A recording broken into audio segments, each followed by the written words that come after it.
Terima kasih Anda masih bersama kami. Bagi Anda yang baru saja bergabung, kami hadirkan kembali 3 berita utama hari ini. Tak bisa bersabar, 2 remaja tewas karena nekat menerobos perlintasan kereta api di Batang. Sakit dalam perjalanan pulang ke tanah air, 2 jemaah haji embarkasi Solo turun di Bandara Kuala Namu, Medan. Kita lakukan salah di mata orang-orang Menpora. Efisiensi nggak tahu. Komite Paralimpiade Nasional Indonesia kecewa lantaran Indonesia batal jadi tuan rumah World Ability Sport Games 2025.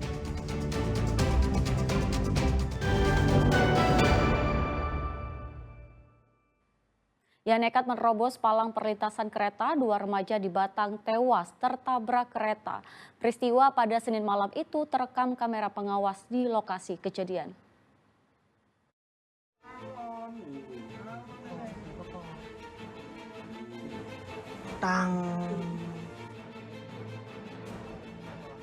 Tak menghiraukan peringatan kereta akan melintas, 2 remaja nekat ini menerobos palang kereta.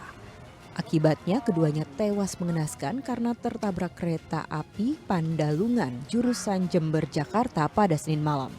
Kedua korban adalah Saiful Yusri 15 tahun dan Arfi Afat 14 tahun, warga Desa Krengseng, Kecamatan Gringsing, Kabupaten Batang. Saat kejadian, keduanya melintas dari arah selatan, sementara kereta yang melaju dari arah timur. Warga menyebut kedua remaja itu menerobos palang kereta yang sudah tertutup.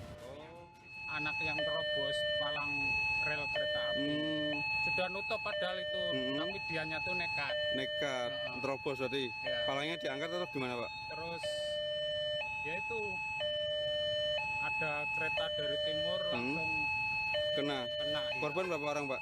2 orang. 2 orang. Masih anak-anak. Masih anak semua. Meninggal di rumah, Pak. Meninggal semua. Sepeda motor itu membuka palang pintu. Belum sempat dia keluar dari tempat itu sudah datang kereta dari arah timur kembali, sehingga tertampar kereta api mengakibatkan yang bersangkutan luka dan meninggal dunia. 2 orang dan korban. 2 orang. Ya. Itu berarti korban tidak tahu kalau ada kereta yang dari lawan berawat itu, Pak? Kalau harusnya tahu karena palang pintunya kan sudah ditutup, tapi dia terobos membuka palang pintu. Kasus kecelakaan ini dalam penyelidikan Satlantas Polres Batang dan Polsek Gringsing. Sementara kedua korban telah dimakamkan keluarga. Kunchoro Wijayanto melaporkan dari Batang. Seorang pria di Grobogan ditemukan tewas di dalam sumur yang ada di belakang rumahnya. Warga yang mendengar teriakan ibu korban langsung mengevakuasi korban dari sumur.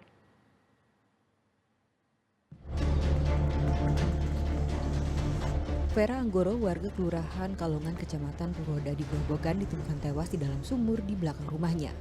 Awalnya warga mendengar teriakan ibu korban yang meminta tolong.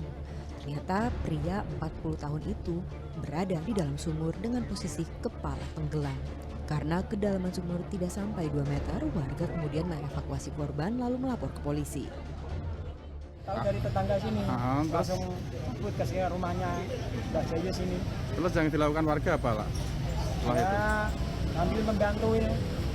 Yang ada tuh cuma perempuan aja tadi. Terus dievakuasi siapa, Pak? Sama orang 3, laki-laki semua. Warga sini, Pak, ya? Iya.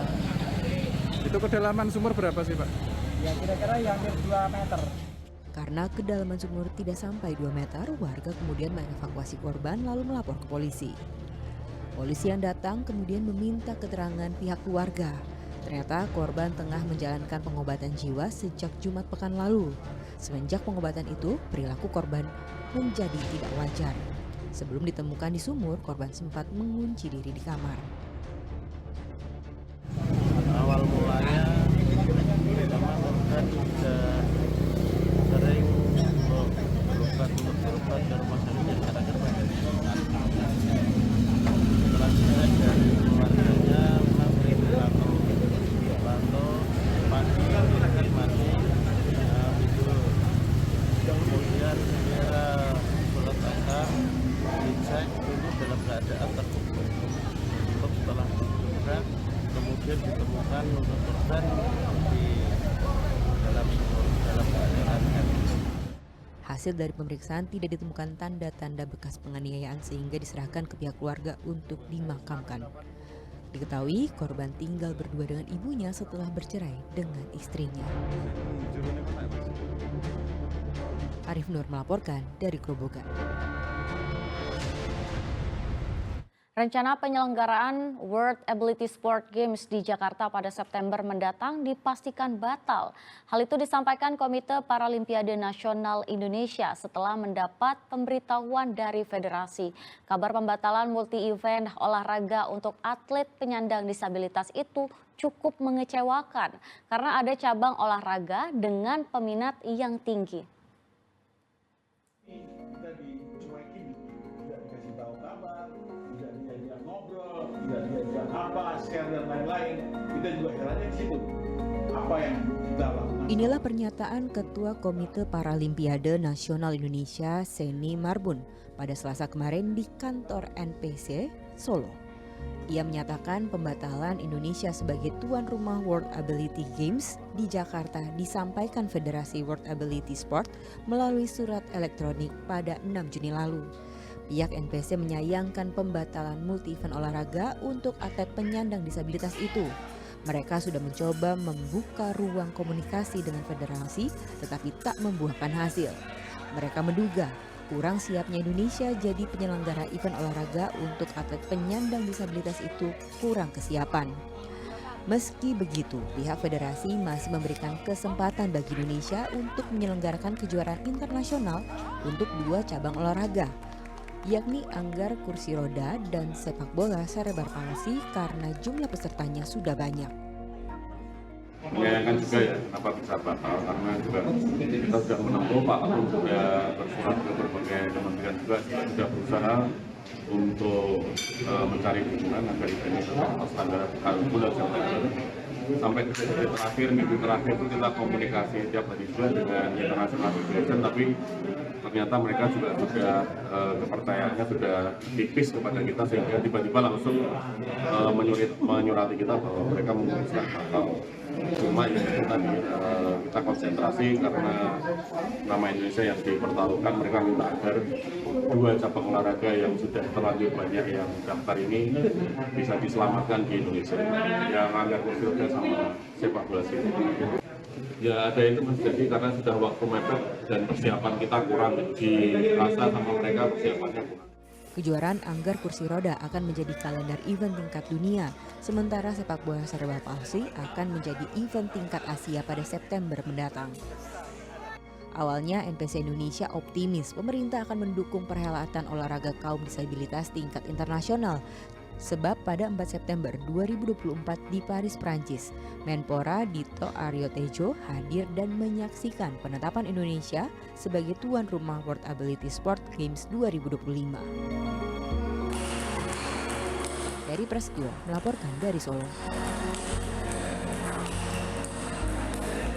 Perbaikan infrastruktur jalan di Kabupaten Semarang mengalami keterlambatan, dampak efisiensi anggaran oleh pemerintah pusat dan cuaca buruk yang tak menentu menjadi alasannya. Inilah kondisi jalan di Kabupaten Semarang yang terlambat diperbaiki. Keterlambatan ini dampak dari kebijakan efisiensi anggaran oleh pemerintah pusat. Pemerintah Kabupaten Semarang baru merencanakan kembali perbaikan infrastruktur dengan membuka proses lelang dan menjadwalkan perbaikan fisik pada bulan Juli mendatang. Selain dampak efisiensi, cuaca buruk seperti hujan juga disebut sebagai faktor penghambat. Rencananya total anggaran untuk perbaikan infrastruktur mencapai 170 miliar rupiah. Uang itu bersumber dari pemerintah pusat, provinsi, dan APBD Kabupaten Semarang. Ada efisiensi ini kan otomatis kan perencanaan kita agak mundur, termasuk pelaksanaan untuk lelangnya. Tapi saat ini sudah proses lelang, kita harapkan nanti bangunan fisik infrastruktur segera nanti bisa kita mulai. Apalagi beberapa waktu kemarin itu juga masih hujannya cukup tinggi ya. Ini kita menunggu juga musim kemarau sekaligus kita persiapan. Harapan kita nanti di bulan Juli ini untuk fisik sudah bisa mulai dilaksanakan. Ada berapa titik Pak untuk jalan rusak Pak perencanaan? Kalau jumlahnya anggarannya itu sampai di efisiensi kemarin sekitar 170 miliar. Baik itu yang bersumber dari dana pemerintah pusat, ada juga dari provinsi, dan juga APBD kabupaten. Itu terbagi ada untuk rehab jalan yang rusak, ada jembatan yang terkena bencana yang cukup besar, misalnya di Desa Tajuk, Kecamatan Getasan. Kemudian juga ada irigasi tadi. Menanggapi keterlambatan perbaikan infrastruktur, Ketua DPRD Kabupaten Semarang meminta Pemkab segera memfokuskan penganggaran perbaikan jalan sehingga tidak terlewatkan karena menyangkut kepentingan warga. Jalan rusak juga harus segera ditangani. Selama ini kenapa Pak? Kurang ditangani atau kurang anggarannya? Ya, fokus anggarannya masih anggarannya belum terfokus. Kenapa hal-hal itu terkadang terlewatkan. Perbaikan infrastruktur yang terencana tahun ini diharapkan dapat memperbaiki akses, mulai dari perbaikan jalan, jembatan yang rusak karena bencana, rehabilitasi irigasi, hingga pembangunan dan rehabilitasi fasilitas kesehatan dan pendidikan. Yulianto melaporkan dari Kabupaten Semarang.